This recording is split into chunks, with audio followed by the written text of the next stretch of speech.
Chettikulangara higher secondary സ്കൂളിൽ endowment വിതരണവും പ്രതിഭാ സംഗമവും നടത്തി സഹകരണ എക്സൈസ് മന്ത്രി എം ലിജു ഉദ്ഘാടനം നിർവഹിച്ചു. ചെട്ടികുളങ്ങര ഹയർ സെക്കൻഡറി സ്കൂളിൽ എൻഡോവ്മെന്റ് വിതരണവും പ്രതിഭാ സംഗമവും സംഘടിപ്പിച്ചു. സഹകരണ എക്സൈസ് വകുപ്പ് മന്ത്രി എം ലിജു ഉദ്ഘാടനം നിർവഹിച്ചു. SLC പരീക്ഷയ്ക്കും ഹയർ സെക്കൻഡറി പരീക്ഷയ്ക്കും മികച്ച വിജയം കരസ്ഥമാക്കണമെങ്കിൽ നല്ല കഠിനാധ്വാനം വേണം. നിങ്ങൾ നന്നായി കഠിനാധ്വാനം ചെയ്യും. നിങ്ങളുടെ അധ്യാപകർ നിങ്ങൾക്ക് നല്ല ഗൈഡൻസ് നൽകി. വീട്ടിൽ മാതാപിതാക്കൾ ഉൾപ്പെടെയുള്ള ബന്ധുക്കൾ വളരെയധികം പിന്തുണ നൽകി. അപ്പൊ എല്ലാവരുടെയും ചേർന്ന വിജയമാണ് നിങ്ങളുടെ കഠിനാധ്വാനത്തിന്റെ വിജയം, അധ്യാപകരുടെ മാർഗനിർദ്ദേശത്തിന്റെ വിജയം, സമൂഹത്തിന്റെ നിങ്ങൾക്ക് നൽകിയ പിന്തുണയുടെ വിജയം. അപ്പൊ എല്ലാവരെയും ഒരിക്കൽ കൂടി ഞാൻ അഭിനന്ദിക്കുകയാണ്. ഈ വലിയ വിജയം കരസ്ഥമാണ്. പക്ഷേ ഈ ഒരു വിജയത്തിനൊപ്പം നമുക്ക് ഇനിയും മുന്നോട്ട് പോകണ്ടേ? ഇതൊരു തുടക്കം മാത്രമാണ്. ഇന്നത്തെ കിട്ടിയ ഈ ഒരു വിജയത്തെ നമ്മൾ ജീവിത വിജയത്തിലേക്ക് മുന്നോട്ട് കൊണ്ടുപോകേണ്ടതുണ്ട്. ജീവിതത്തിൽ വിജയിക്കണമെന്നുണ്ടെങ്കിൽ നമ്മൾ പാഠപുസ്തകങ്ങൾ മാത്രം പഠിച്ചാൽ പോരാ, ജീവിതത്തെയും പഠിക്കണം. ഇന്നലെ ലോക മയക്കുമരുന്ന് വിരുദ്ധ ദിനമാണ്. അറിയാമോ? അറിഞ്ഞിരുന്നല്ലേ അല്ലേ? എന്താ ഇന്നത്തെ ഡേറ്റ് എത്രയായിരുന്നു? എന്നാണ്? ജൂൺ 26 അല്ലേ? ജൂൺ 26 എന്ന് പറഞ്ഞാൽ അന്താരാഷ്ട്ര മയക്കുമരുന്ന് വിരുദ്ധ ദിനമാണ്. 1987 മുതൽ ഐക്യരാഷ്ട്രസഭ ഈ ജൂൺ മാസം 26-നെ അന്താരാഷ്ട്ര മയക്കുമരുന്ന് വിരുദ്ധ ദിനമായിട്ട് ആചരിക്കുകയാണ്. അപ്പൊ അതിനൊരു ചരിത്രമുണ്ട്.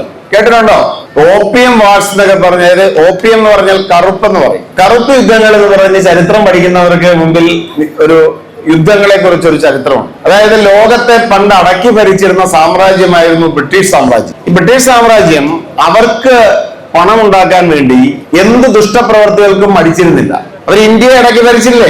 നമ്മുടെ സ്വത്തുക്കളൊക്കെ അവർ കൊണ്ടുപോയി. ആ കാലഘട്ടത്തിൽ നമ്മുടെ മയൂര സിംഹാസനം, നമ്മളിവിടെയുള്ള സ്വർണം, നമ്മുടെ വസ്തുക്കൾ എല്ലാം അവർ കൊള്ളയടിച്ചു കൊണ്ടുപോകുമായിരുന്നു. നമ്മുടെ കേരളത്തിന് എത്രയും പോലും ഇല്ലാത്ത ഒരു ചെറിയ ഭൂപ്രദേശമാണ് ബ്രിട്ടൻ.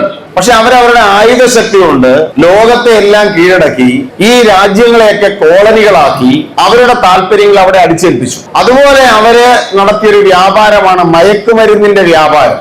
മയക്കുമരുന്ന് കഴിക്കുന്ന തലമുറകൾ തന്നെ നശിച്ചു പോകും. അപ്പൊ അവർ ഓപ്പിയം എന്ന് പറയുന്ന മയക്കുമരുന്ന് ചൈനയിലേക്ക് കൊണ്ടുപോയി അവിടുത്തെ തുറമുഖങ്ങളിൽ ടൺ കണക്കിന് മയക്കുമരുന്ന് കൊടുത്ത് അവിടുത്തെ ചെറുപ്പക്കാർക്ക് കൊടുത്ത് അതുവഴി പണം ഉണ്ടായി. PTA പ്രസിഡന്റ് സദാശിവൻ അധ്യക്ഷനായി. വിവിധ മേഖലകളിൽ പ്രതിഭ തെളിയിച്ചവരും ഉന്നത വിജയം നേടിയവരും പൂർവ്വ വിദ്യാർത്ഥികളുമായ DL Prasad, doctor S Abhilash, doctor S Sreedev, Avanthika Prajeesh, Muralikrishnan എന്നിവരെ ആദരിച്ചു. പാഠ്യേതര രംഗത്ത് ഉന്നത വിജയം കരസ്ഥമാക്കിയ വിദ്യാർത്ഥികളെ grama panchayat president R Geethalakshmi, school manager KP Sasikaladevi എന്നിവർ ആദരിച്ചു. എല്ലാ വിഷയങ്ങൾക്കും A+ നേടിയ വിദ്യാർത്ഥികളെ മാവേലിക്കര DEO R സുനിൽകുമാർ അനുമോദിച്ചു. Alumni logo doctor S Abhilash പ്രകാശനം ചെയ്തു. ഡയറി ID പ്രകാശനം മാനേജ്മെന്റ് കമ്മിറ്റി അംഗം C ചന്ദ്രശേഖരപിള്ള നിർവഹിച്ചു. ഗ്രാമപഞ്ചായത്ത് വിദ്യാഭ്യാസ standing committee chairman Sajana S, block panchayat അംഗം Divya P, ward member Anitha Devi, ITE principal Girija S, higher secondary principal AR Sheeja, LP school പ്രഥമാധ്യാപിക ശ്രീലക്ഷ്മി L എന്നിവർ ചടങ്ങിൽ സംസാരിച്ചു. CDNet news Kayamkulam.